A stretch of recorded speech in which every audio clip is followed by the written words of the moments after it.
ಕರ್ನಾಟಕದ ಹುಬ್ಬಳ್ಳಿಯಲ್ಲಿರುವ ಚಂದ್ರಮೌಳೇಶ್ವರ ದೇವಸ್ಥಾನ ಇವನ್ನೇ ಶತಮಾನದ ಚಾಲುಕ್ಯ ವಾಸ್ತುಶಿಲ್ಪವನ್ನು ಹೊಂದಿರುವ ಶಿವ ದೇವಾಲಯವಾಗಿದೆ. ಇದು ಬಾದಾಮಿ ಚಾಲುಕ್ಯರ ಕಾಲದಲ್ಲಿ ನಿರ್ಮಿಸಲಾದ 900 ವರ್ಷಗಳಷ್ಟು ಹಳೆಯದು ಎಂದು ಅಂದಾಜಿಸಲಾಗಿದೆ. ಇದನ್ನು ಭಾರತೀಯ ಪುರಾತತ್ವ ಇಲಾಖೆಯು ನೋಡಿಕೊಳ್ಳುತ್ತದೆ. ಈ ದೇವಸ್ಥಾನವು ಕಲ್ಯಾಣ ಚಾಲುಕ್ಯರ ಕಾಲದ ಸ್ಮಾರಕವಾಗಿದೆ. ಈ ದೇವಸ್ಥಾನವನ್ನು ವಾಸ್ತುಶಿಲ್ಪಿಗಳು, ಕಲಾವಿದರು, ಶಿಲ್ಪಿಗಳು ಮತ್ತು ಕಲ್ಲು ಕುಟಿಗರ ತಂಡಗಳು ನಿರ್ಮಿಸಿವೆ. ಈಗ ಅವರು ಅನಾಮಧೇಯರಾಗಿ ಉಳಿದಿದ್ದಾರೆ. ಇದನ್ನು ಬಾದಾಮಿ, ಐಹೊಳೆ ಮತ್ತು ಪಟ್ಟದಕಲ್ಲು ದೇವಾಲಯಗಳ ಮಾದರಿಯಲ್ಲಿ ನೆರಗಲಾಗಿದೆ. ಚಂದ್ರಮೌಳೇಶ್ವರ ದೇವಸ್ಥಾನವು ಶಿವನಿಗೆ ಅರ್ಪಿತವಾಗಿದೆ. ಚಂದ್ರಮೌಳೇಶ್ವರನ ಕಥೆಯು ಶಿವ ಮತ್ತು ಚಂದ್ರನ ಸುತ್ತ ಕೇಂದ್ರೀಕೃತವಾಗಿದೆ. ತನ್ನ ಕಿರೀಟಾಕಾರದ ಕೂದಲಿನ ಮೇಲೆ ಚಂದ್ರನನ್ನು ಧರಿಸುವ ದೇವರು ಎಂಬ ಅರ್ಥವನ್ನು ಹೊಂದಿರುವ ಚಂದ್ರಮೌಳೇಶ್ವರ, ಶಿವನು ತನ್ನ ತಲೆಯ ಮೇಲೆ ಅರ್ಧಚಂದ್ರನನ್ನು ಅಲಂಕರಿಸುವುದರಿಂದ ಅವನಿಗೆ ನೀಡಲಾದ ಹೆಸರು ಚಂದ್ರ ಅಂದರೆ ಚಂದ್ರ.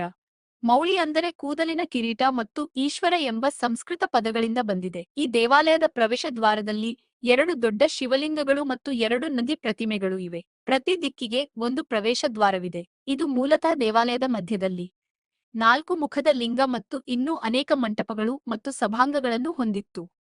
ಮೂಲತಃ ದೇವಾಲಯದ ಮಧ್ಯಭಾಗದಲ್ಲಿ ಚತುರ್ಮುಖ ಲಿಂಗವನ್ನು ಹೊಂದಿತ್ತು.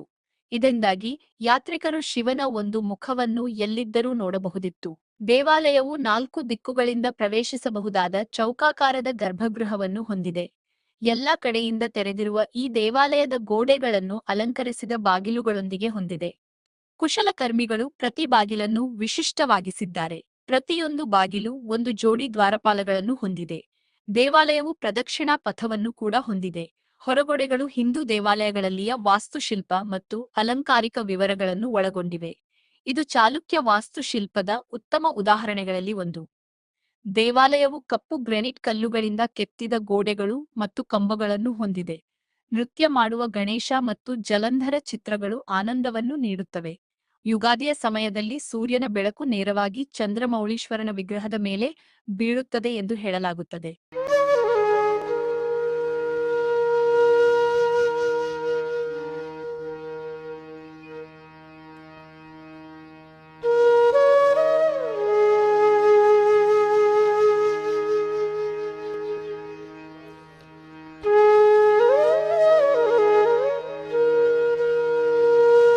चंद्रमौलेश्वर मंदिर भारत के कर्नाटक राज्य के हुबली में स्थित एक 11वीं शताब्दी का चालुक्य वास्तुकला वाला शिव मंदिर है।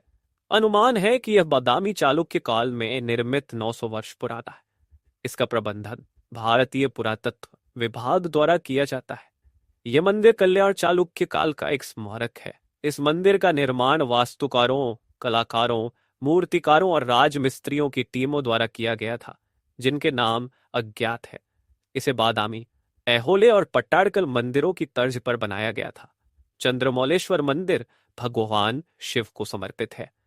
चंद्रमौलेश्वर की कथा भगवान शिव और चंद्रमा के इर्द गिर्द घूमती है। चंद्रमौलेश्वर, जिसका अर्थ है अपने मुकुट पर चंद्रमा को धारण करने वाले भगवान शिव, को दिया गया नाम है क्योंकि वे अपने सिर पर अर्ध चंद्र धारण करते हैं। ये नाम संस्कृत शब्दों चंद्र, चंद्रमा, मौली, केशों का मुकुट और ईश्वर भगवान से मिलकर बना है। मंदिर के प्रवेश द्वार पर 2 विशाल शिवलिंग और 2 नंदी प्रतिमाएं हैं। प्रत्येक मुख्य दिशा के लिए एक प्रवेश द्वार है। मूल रूप से मंदिर के केंद्र में एक 4 मुख वाला लिंग था और कई और मंडप थे। मूल रूप से मंदिर में बिल्कुल केंद्र में चतुर्मुख लिंग की छवि रखी गई थी ताकि तीर्थयात्री शिव का एक चेहरा देख सके। ನೀವು ಚಂದ್ರಮೌಳೇಶ್ವರ ದೇವಸ್ಥಾನ ನೋಡಿಕೊಂಡು ಉಣಕಲ್ ಹೈವೇಗೆ ಬರ್ರಿ. ಅಲ್ಲೇ ನಿಮ್ಗೆ ಸಿದ್ದಪ್ಪಜ್ಜನ ಗುಡಿ, ಉಣಕಲ್ ಕೆರೆ, ಶಿವನ ಗುಡಿ ಇವೆಲ್ಲ ಭಾಳ ಅದ್ಭುತ.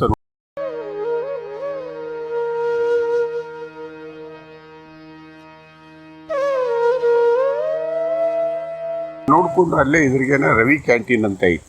ರವಿ ಕ್ಯಾಂಟೀನ್ ಒಳಗೆ ನೀವು ಮಿರ್ಚಿ, ಗಿರ್ಮಿಟ್ಟು ಮತ್ತು ಹಲಪಿ ಅನ್ನೋ ಸ್ವೀಟ್ ಇವುಗಳನ್ನು ತಿನ್ನಕ್ಕೆ ಮಿಸ್ ಮಾಡಕ್ಕೆ ಹೋಗ್ಬೇಡ್ರಿ. ಭಾಳ ಚಲೋ ಇರ್ತಾವೆ. ಮತ್ತೆ ಭೇಟಿಯಾಗೋಣಂತ. ನಮಸ್ಕಾರ.